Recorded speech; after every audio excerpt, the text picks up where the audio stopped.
That's how quickly everything was moving in this investigation. So the police arrived to the house to search it. And inside the family's home, the investigators started finding quite a few things that made their eyebrows start to raise up. Doctors had already confirmed that Keith had been shot with a .22 caliber gun. Yes, small but deadly, so the police knew exactly what kind of weapon they were looking for. The only question being, where was it? Now, to help, the investigators worked with Keith's dad, Wayman Sr., so that they could make a list of every single gun that Keith owned, or at least the ones that his dad knew about. Then, once they had that list, they could compare it to that pile of guns that the police had found dumped right outside of the house. And sure enough, that comparison, that was about to tell them a lot more than Darlene probably wanted them to know.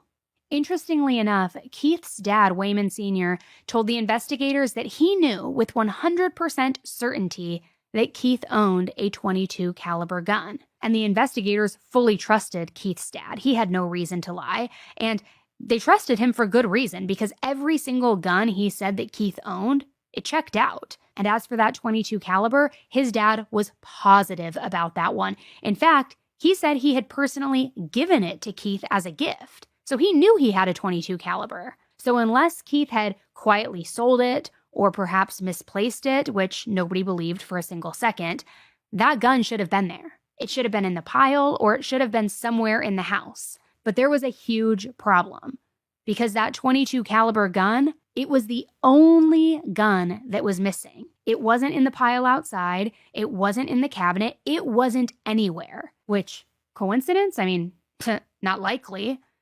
And still, that wasn't the only discovery that the police made that day.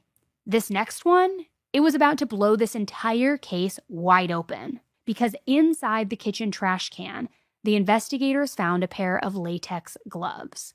Which, okay, nothing crazy at first, except these gloves, they weren't clean. They had what looked like tiny, dark specks on them, possibly even blood. And inside one of those gloves, a single .22 caliber shell casing.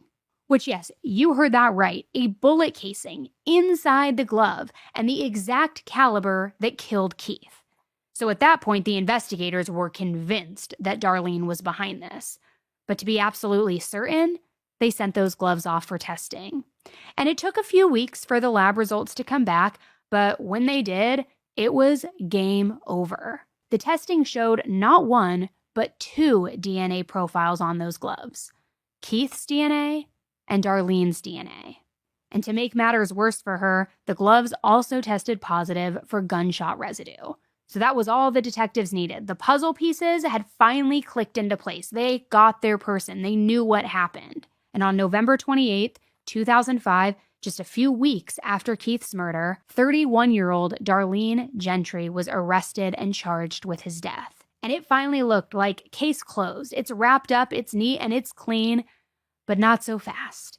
Because if you thought that this was the end of this story, just wait, it gets even crazier.